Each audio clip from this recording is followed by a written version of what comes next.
তীব্র তাপদাহ থেকে বাঁচতে দেশে কৃত্রিম উপায়ে বৃষ্টি ঝরানোর দাবি জানিয়েছেন সাধারণ মানুষ। তবে প্রচুর ব্যয়বহুল এই পদ্ধতি বাংলাদেশের জন্য কতটা যৌক্তিক তা নিয়ে প্রশ্ন তুলেছেন বিশেষজ্ঞরা।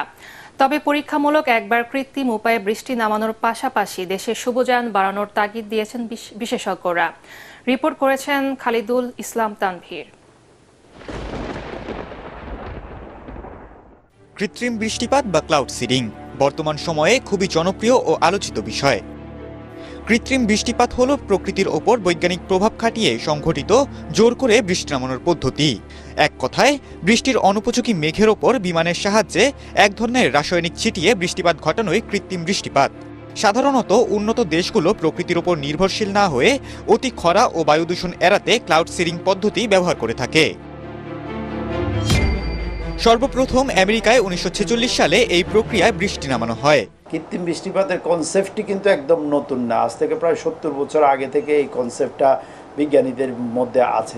বিশেষজ্ঞরা মনে করছেন কৃত্রিম বৃষ্টিপাতের সম্পূর্ণ প্রক্রিয়া প্রচুর ব্যয়বহুল, সেই সাথে এর উপকারিতার পাশাপাশি রয়েছে নানা অপকারিতা। তাই এমন কিছু ঘটানোর আগে প্রয়োজন নানা গবেষণার।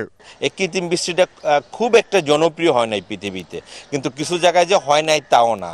এটার মেইন না হওয়ার কারণ হলো প্রথম এটার প্রচুর খরচ যায়, সেকেন্ড হলো গিয়া এটার পরিবেশের জন্য ভালো না, আর থার্ড হলো রেইন যে অনসেট আছে সেই অনসেটটাকে চেঞ্জ করে দেয়। এই ধরনের বৃষ্টিপাতের পরিকল্পনা করার আগে এখানকার মেট্রোলজিক্যাল কন্ডিশন, ক্লাইমেটোলজিক্যাল কন্ডিশন, ভূতত্ত্ব এবং ভূপ্রকৃতিগত অর্থাৎ সার্বিক পরিবেশগত বিষয়গুলো আরও পুঙ্খানুপুঙ্খ বিজ্ঞানভিত্তিক পর্যালোচনা করে এই সিদ্ধান্তে যেতে হবে।